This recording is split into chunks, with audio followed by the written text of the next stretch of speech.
Shalom, call hello Allah Yahweh Ba'Shem Shah, which means all praises to Yahweh, which is the true name of the Heavenly Father, who you people in the world can call God.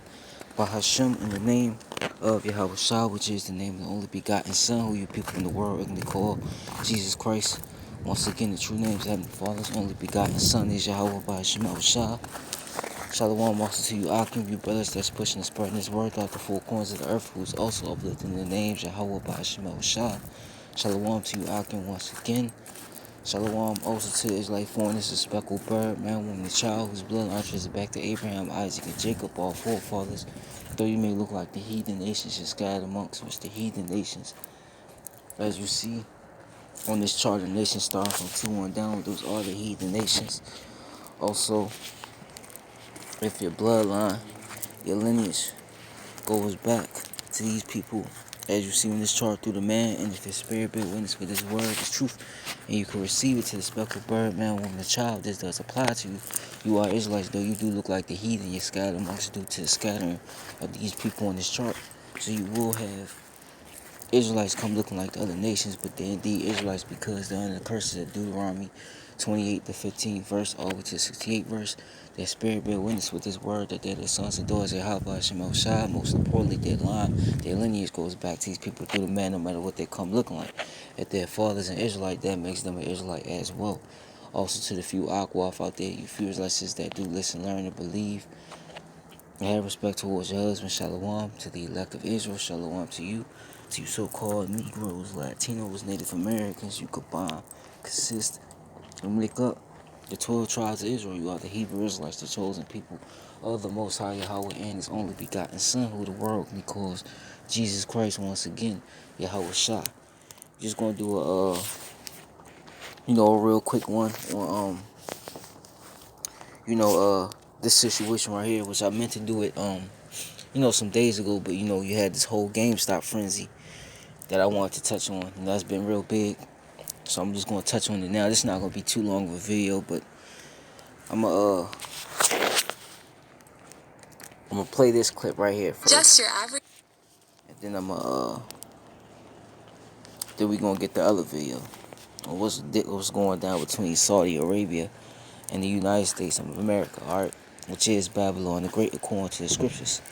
All right, so it will be destroyed. Girl, nah, not today. I'm me, and I'm not afraid to hold back on being my true self. I mean, I'm here to find someone, so I gotta show the world who I really am. Put yourself out there. It's worth it. Join Tinder today.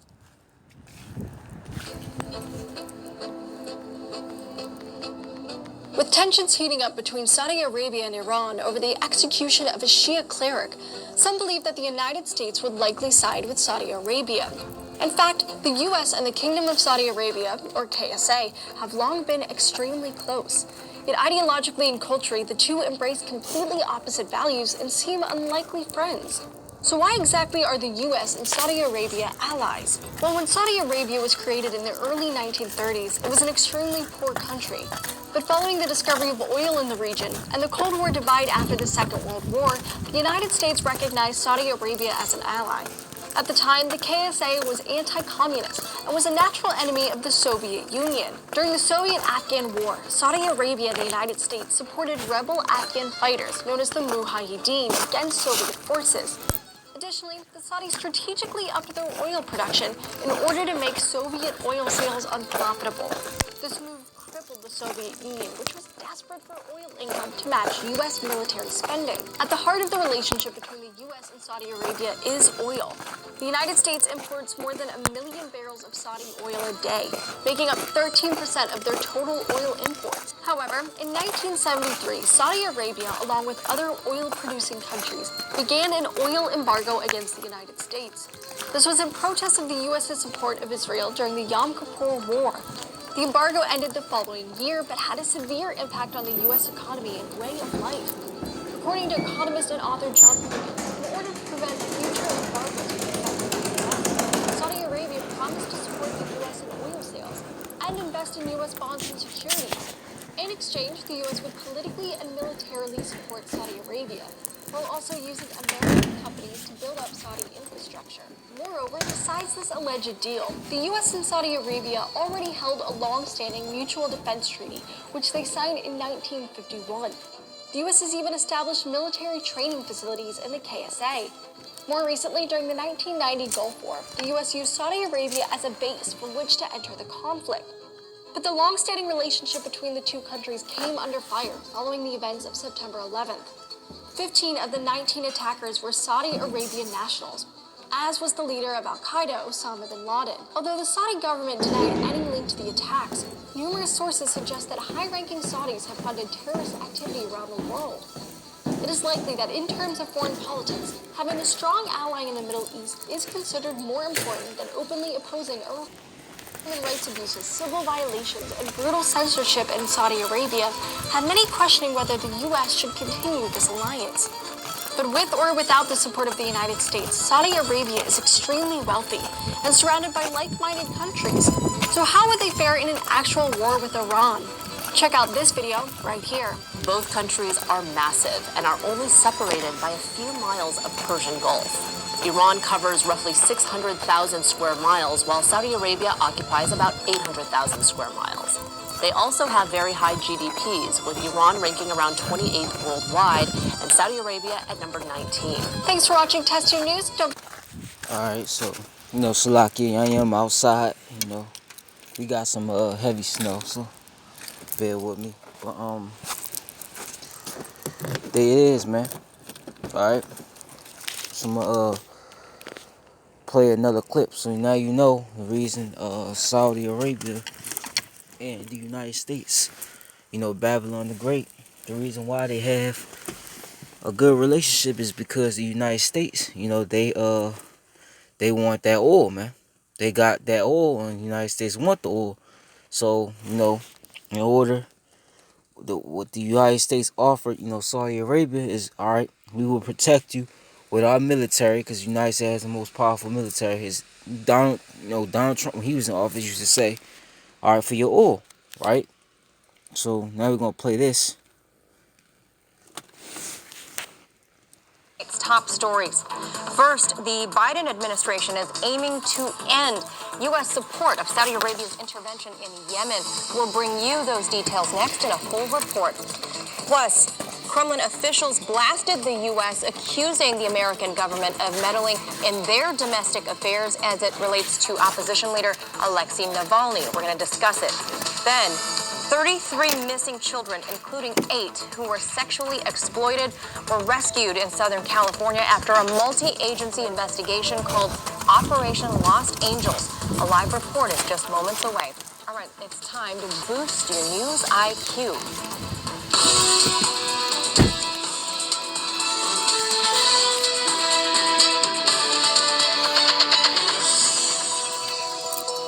After years of supporting Saudi Arabia's ruthless military campaign in Yemen, there is now hope that the Biden administration will remove the U.S. from the mix. RT's Alex Mihailovich has that story. It is a conflict that President Joe Biden has promised to get the U.S. out of. And a situation that many say was made worse by the Trump administration as the former president exited the White House. I am extremely concerned about the impact of the decision from the United States to designate Ansar Allah as a foreign terrorist organization. Adding to the military support that the U.S. has given Saudi Arabia in Yemen, less than 2 weeks ago, Donald Trump's government designated Yemen's Houthi rebels a terrorist group, a move that has caused protests in Yemen and that President Biden's nominee for Secretary of State, Antony Blinken, disagrees with. It seems to achieve nothing particularly practical in advancing the efforts against the Houthis and to bring them back to the negotiating table. While many choose to call the conflict in Yemen a proxy war between Saudi Arabia, which wants to restore a Saudi-sympathetic government, and Iran, which supports the Houthis, the situation is far more complex. The conflict is rooted in an unsuccessful post-Arab Spring political transition that went bad in 2011. By 2014, the country was in a downward spiral of sectarian violence, jihadist attacks, and a separatist movement, fueled by government corruption, high unemployment, and food scarcity. Believing that the Houthis, a Shia Muslim population, were backed by Iran, Saudi Arabia and friends entered the arena. So you got this proxy war between, as you heard, Iran, the Houthis, and Saudi Arabia. All right, they at it with each other, but United States, supposing, they made that treaty, you know, they just left them out there. They said, all right, you on your own. We pulling out. All right, your boy Biden, he's doing everything to cause, discourse, But we're gonna get straight to the scriptures, man. All right. I actually got one more video. Um, and I hit the point. All right, but this is how the United States gets down, man. All right. Basically, it's a damn if you do, damn if you don't type situation dealing with these devils. But real quick, all right. Damn it. Let me see.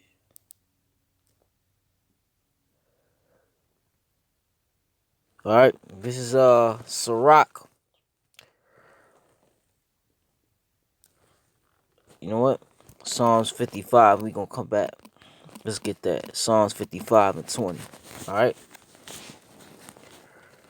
These people ain't right. This is Psalms 55 and 20.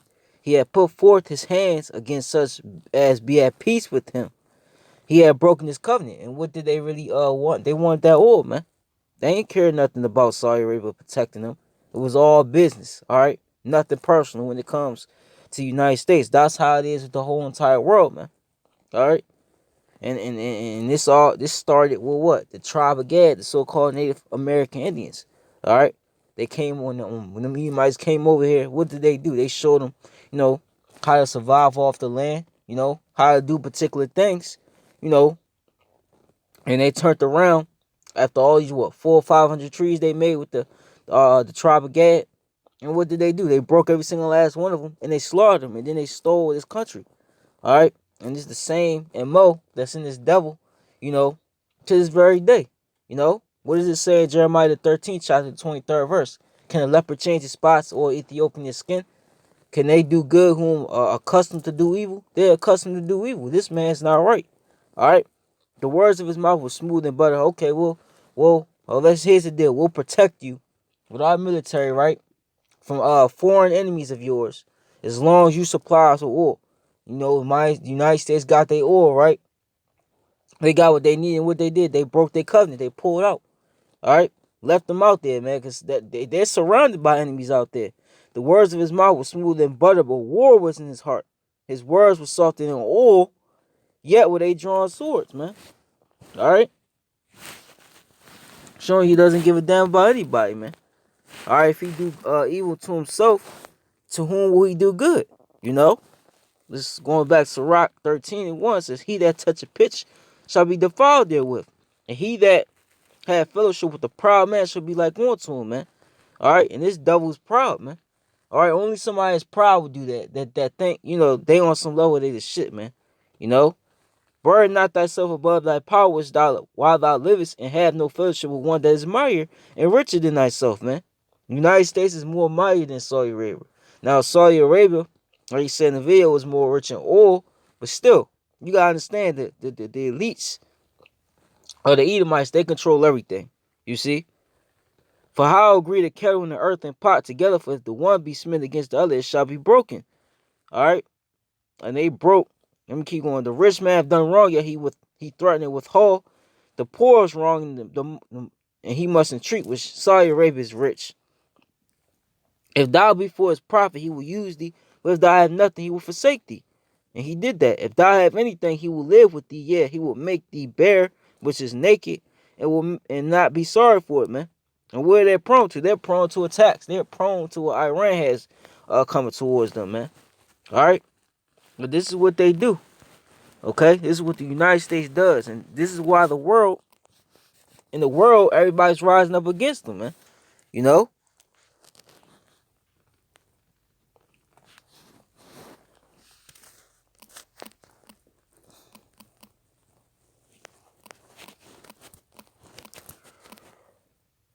That is weird. me try the other one.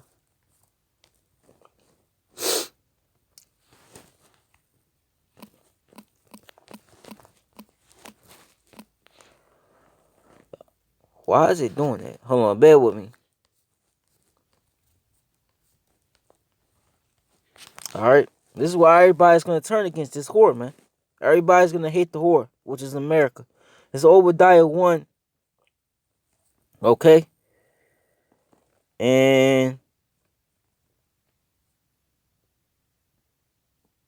I actually I started 1. The vision of Obadiah, thus saith the Lord Yahweh concerning Edom. We have heard a rumor from the Lord Yahweh by Shema Shah, and the bastard is sent among the heathen. Arise ye, and let us rise up against her in battle. These other nations, man. Okay? They rising up against this whore in battle. Okay? Behold, I have made thee small among the heathen, thou art greatly despised. The pride of thine heart hath deceived thee, thou that dwellest in the clefts of the rocks, whose habitation is high, that saith in his heart, who shall bring me down to the ground? Though thou exalt thyself as the eagle, and though thou set thy nest amongst the stars, thence will I bring thee down, saith the Lord Yahweh by Shema Shah. If thieves came to thee, if robbers by night, how art thou cut off? Would they not have stolen till they had enough? And they don't have enough. All right, what does it say? He never keepeth at home and is never satisfied. He transgressed. It says he's transgressed by wine. He's a proud man, never keepeth at home and cannot be satisfied. They got the whole earth in their hands, and that's not even enough, man. To the point where you want to set up a new world order, right? If the grape gatherers came to thee, would they not leave some grapes, right? Would you not leave something behind? But this devil doesn't do that. This man's the Grinch. He's the real life Grinch, Won't even leave you a crumb, But if you benefit him, all right, he'll use you until he doesn't need you anymore. But it says, how are the things that Esau searched out? How his hidden things stored up? The internet and through the prophets, the words of Yahweh Shema Shah. That's how these things have been sought up, man. All right? Because before all this, nobody's questioned, the schemes and plots this man's been running. But now he's being held accountable. Now he's being that fire is being lit to him. You see? It says all the men of thy confederacy, be basically people that's made pledges and the alliance with you, have brought thee even to the border. The men that were at peace with thee have deceived thee. China, all right, you gotta get all your goods from China, but China hates you. China wants to surpass you. Russia, all right, Russia hates you. This is why you go, they're hacking, in our elections, knowing they ain't do that shit, man. All right, then you got definitely Iran. Iran definitely hates you, man. All right. After killing Soleimani, killing the scientists, you killed another general. All right, these nations, all right, and they was once what? In the nuclear treaty with you. And Biden, which we about to get that. Let's actually pull that video up, because I almost forgot.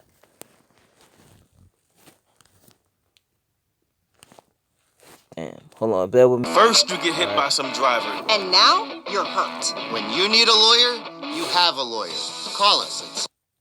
I were not buddies. We represented two different countries with different policies. He was a senator and I was a permanent representative to the United Nations. We had many civilized meetings in which we disagreed, but with civility. And I think that is the basis for understanding. But again, it's not the issue of who's in the White House. It's the issue for us is what they do. If you look at the JCPOA, it's not just the signature that counts in the JCPOA, in the nuclear deal, but in fact the impact of that signature, the effect of that signature, and we're waiting to see that. If they return to the deal with full effect, benefiting the Iranian people, knowing that their policy of maximum pressure has already failed, then we are willing to go back to the full terms of the deal. Mm-hmm. I think the policy of unilateral sanctions is basically a policy of economic warfare, or even worse, a policy of economic terrorism, because they target individuals who, with the intention of changing policy.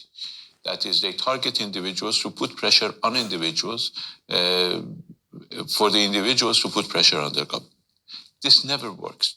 They need to change their approach. The carrot and stick approach is used for animals, not for human beings. And I think the American middle class have to come to their senses to understand that this policy of carrot and stick does not work with human societies. It has always produced the unintended consequences, and it will continue to produce unintended consequences. The world has changed. We have a multitude of players. We have a transfer of the centers of power. We do not live in a Western-centered world. And they will have to come along and they have to accept that reality. Now, they see China as an emerging power that is going to surpass the United States in terms of economic power. They see the presence of Russia in resolving major conflicts. It's not the United States that resolving the conflict in Syria. It's Russia, Iran, and Turkey that are resolving the conflict in Syria. It's not the United States that resolves. That's in Ezekiel the 38th chapter. How Russia will in the all that company, Persia, Gomer, which is Turkey. That's prophecy. Okay? But he's saying we do, and that's the truth.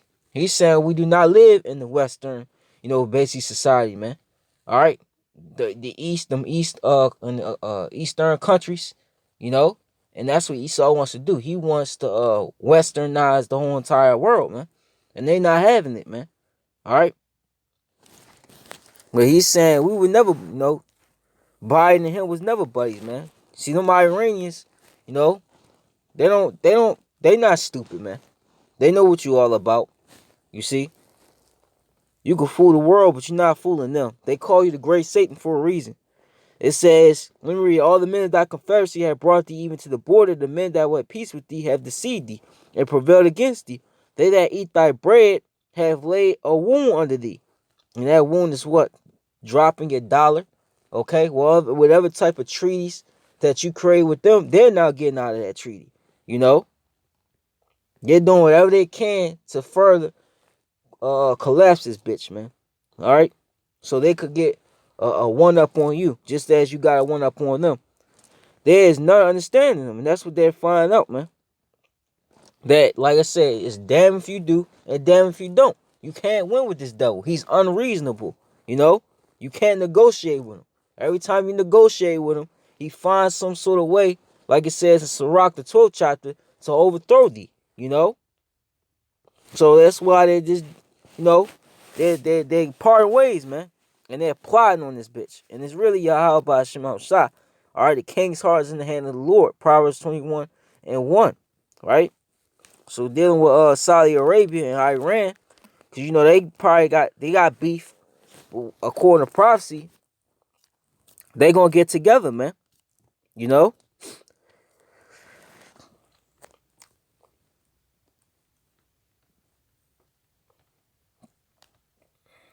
All right. This is 2 Ezra 15:28. It says, behold, in horrible vision, an appearance thereof from the east. It says, where the nations of the dragons of Arabia, right, shall come out with many chariots, going to the tanks and all types of military arsenal. And the multitude of them shall be carried as the wind upon earth. And they that all they which hear them may fear and tremble. Also the Carmanians, which if you go into that's the Iranians, Iran, Elon, raging in wrath shall go forth as the wild boars of the wood. We know a wild boar, it'll be minding its business, right? If it sees you, it might attack, but if it sees you, most likely it's going to try to avoid you. But if you keep picking with it and you keep trying to back it in the corner, and won't give it no other option, then what's it going to do? It's going to fight, man. Once a boar fights, depending on the size of it, it's hard to get that boar off you, man. And that's how I'm saying Iran is going to be. And you see, America keeps picking at, Iran, bit by bit, man. So it's going to get to the point where the Lord is going to allow these nations, to make war against the whore, all right, America, and then they're going to blow this joint off the map, okay? That's the plan of Yahweh Shema Shah. It says, shall go forth as the wild boars of the wood, with great power shall they come and join battle with them, right? And shall waste a portion of the land of the Assyrians, which the modern Assyrians is who? Is Esau, Edom. All right. So they gonna join heads with each other.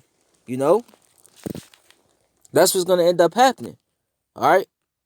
And then shall the dragons have the upper hand. So they're gonna have the upper hand, meaning what? America, they're gonna be through. You know, what does it say? I've been in Job, their strength shall be hunger bitten. You know, that's what's gonna happen. Remembering their nature, and they shall turn themselves conspiring together in great power to persecute them. Then these shall be troubled, bled, and keep silence through their power, and shall flee. And from the land of the Syrians shall the enemy besiege them. Because just as America, brought war, to these different countries, when these other countries didn't do anything to them, then guess what? The Lord's gonna, like I said, the Lord gonna put the spirit in these other nations to bring the war to you. All right, to the land of unwalled villages, like it says in Ezekiel, the 38th or the 39th chapter, man. All right, where people dwell as carelessly because they think because this is America, no foreign, entity cannot